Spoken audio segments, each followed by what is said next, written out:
যাও আগে যাও আগে যাও আগে যাও আগে যাও আগে যাও আগে যাও।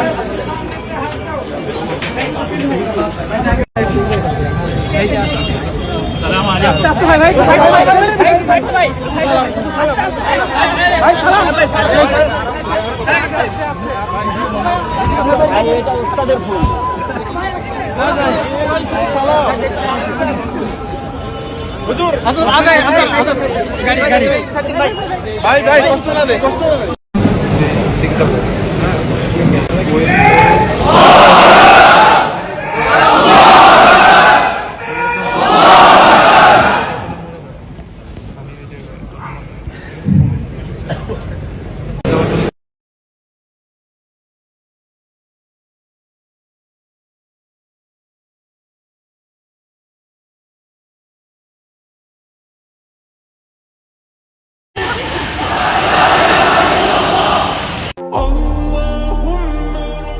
الحمد لله على إحسانه والشكر له على توفيقه وامتنانه وصلى الله وسلم على خاتم النبيين وإمام المرسلين سيدنا محمد بن عبد الله الأمين وعلى آله الطيبين وأصحابه الغر الميامين ما اتصلت عين برضا وضعت أذن بخبر وسلم تسليما كثيرا كثيرا.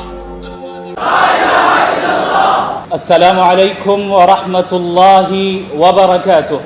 কেমন আছেন বাংলাদেশ? আমি বাংলা বুঝতে পারি, বলতে পারি না, কিছু মনে করবেন না, আমি উর্দুতেই বলছি ইনশাআল্লাহ।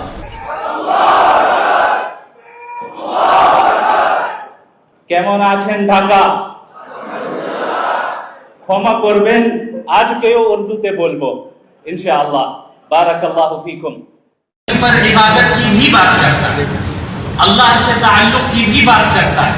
जब हम शरीयत का मुताला करते हैं तो हम देखते हैं कि वहाँ अखलाक की भी बात हो रही है, वहाँ तज़किया नफ्स की भी बात हो रही है, वहाँ रहमत की भी बात हो रही है, वहाँ शफ़क़त की भी बात हो रही है, वहाँ अदल व इंसाफ को कायम करने की भी बात हो रही है, वहाँ दूसरों के हुकूक की अदायगी की भी बात हो रही है, वहाँ वालिदैन के हुकूक की बात हो रही है, पड़ोसी के हुकूक की बात हो रही है, मुसाफिर के हुकूक की बात हो रही है, साथियों के हुकूक की बात हो रही है, और बीवियों के हुकूक की बात हो रही है, शोहरों के हुकूक की बात हो रही है, बच्चों के हुकूक की बात हो रही है। तो शरीयत इस्लामिया दर हकीकत इन तमाम पहलुओं पर गुफ्तगू करती है।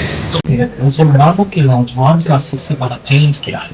सबसे बड़ा चैलेंज मुसलमानों के सामने इस वक्त अपने ईमान की हिफाजत करने का है। चूँकि आज जैसे अल्हम्दुलिल्लाह गुफ्तगू हुई, पूरी इस बात पर तवज्जो दिलाई गई कि किस तरह हम वेस्टर्न आइडियोलॉजीज़ को एक्सेप्ट किए जा रहे हैं बग़ैर उसको क्रिटिकली एनालाइज़ किए, और ये सबसे बड़ा ख़तरा है, क्योंकि ग्रेजुअली एक इंसान पर आहिस्ता ईमान से दूर होता जाता है।